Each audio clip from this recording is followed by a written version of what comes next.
আজ মকর সংক্রান্তির পুণ্যের লগ্নে সারা রাজ্য জুড়ে চলছে উদযাপন। পৌষ পার্বণের রঙে রাঙা এই দিনটি মানে পিঠে পুলি আর গঙ্গা স্নানের উৎসব। নদিয়া জেলার শান্তিপুর ভাগীরথী নদী এবং নবদ্বীপের গঙ্গার ঘাটগুলিতে ভোর থেকে ভিড় জমিয়েছেন অগণিত পুণ্যার্থী। দূর দূরান্ত থেকে আগত ভক্তরা প্রথমে গঙ্গা দেবীর পুজো দিয়ে শুরু করছেন তাদের পূর্ণ স্নান। প্রশাসনের পক্ষ থেকে রয়েছে কঠোর নিরাপত্তা ব্যবস্থা। গঙ্গার ঘাটে কোথাও যেন কোনো বিশৃঙ্খলা না হয় তা নিশ্চিত করতে তৎপর পুলিশ এবং সিভিক ভলেন্টিয়াররা। পুণ্যার্থীদের সঙ্গে কথা বলে জানা গেল এই পূর্ণ স্নান তাদের জীবনের একটি গুরুত্বপূর্ণ অংশ, যা মন ও আত্মাকে শুদ্ধ করে। এদিকে পূর্ব মেদিনীপুরের নন্দীগ্রামের বাসুলি মাতার মন্দিরে আজকের দিনে ভিড় জমিয়েছেন হাজারো ভক্ত। এখানে পুণ্যার্থীদের সেবাদান কর্মসূচিতে অংশ নেন রাজ্যের বিরোধী দলনেতা শুভেন্দু অধিকারী। সাংবাদিকদের মুখোমুখি হয়ে তিনি সাম্প্রতিক বিভিন্ন গুরুত্বপূর্ণ বিষয় নিয়ে মূল্যবান বক্তব্য করেন। এই পূর্ণময় দিনে রাজ্যের বিভিন্ন জেলাতে মকর সংক্রান্তি উদযাপনে মেতে উঠেছে সকলে। পৌষ পার্বণের এমন আনন্দঘন মুহূর্ত ধরা পড়েছে আমাদের ক্যামেরায়। Bureau report, news prime Times. আজকের মকর সংক্রান্তি কি বলবেন?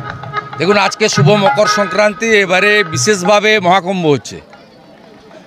তা আমরা সবাই আজকে মকর সংক্রান্তির দিনে পুণ্যার্থী যারা স্নান করছেন, পুণ্য স্নান, তাদের সঙ্গে মিলিত হচ্ছি, শুভেচ্ছা দিচ্ছি এবং বিভিন্ন জায়গায় ভান্ডারা অন্নপ্রসাদ বিতরণ হচ্ছে, শাকাহারি খাওয়ার, সেখানে আমরা সেই বিতরণেও অংশগ্রহণ করছি এবং কোথাও কোথাও বয়স্কদের কম্বলও দেওয়া হচ্ছে। এরকম 25টা পূর্ব মেদিনীপুর জেলায় শিবির করা হয়েছে, যেখান থেকে পুণ্যার্থীগণকে, কারণ আমরা নদী এবং বঙ্গোপসাগর তীরবর্তী এলাকা, এখানে সবাই পুণ্যস্নান অর্জন করছেন, লক্ষ লক্ষ মানুষ। তাদের সঙ্গে সকাল থেকেই আমাদের সবাই মিলিত হচ্ছে।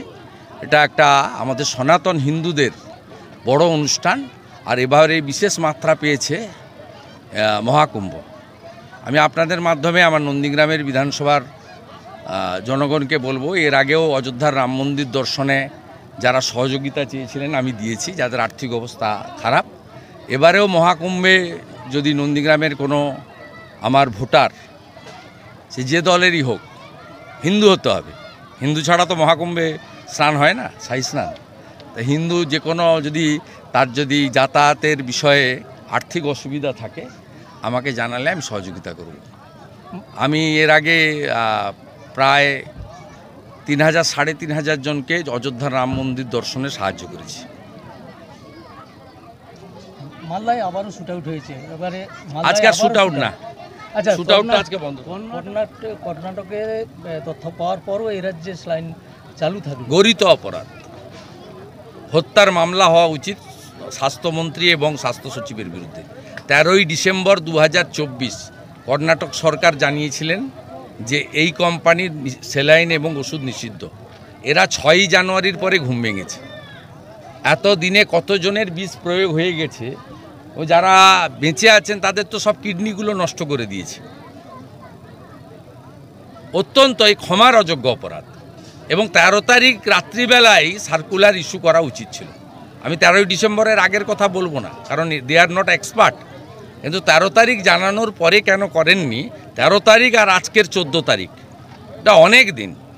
এটা টলারেবলও নয় এবং এটাকে ক্ষমা করাও যায় না, এটা ক্ষমার বাইরে। কারণ যারা অর্থ আছে, আমরাই তো প্রাইভেট জায়গায় দেখাই। মুখ্যমন্ত্রীর, স্বাস্থ্যমন্ত্রীর পুরো পরিবার বিদেশে চিকিৎসা করায়। কারা যায় হসপিটালে? কাদের স্যালাইন নিতে হয়? কাদেরকে মারছেন? এরা সবাই আমাদের ভোটার নয়, আপনাকেও অনেকে ভোট দিয়েছে। এটা ক্ষমার অযোগ্য অপরাধ। নিষিদ্ধ হওয়ার পর রাজ্যে চলেছে।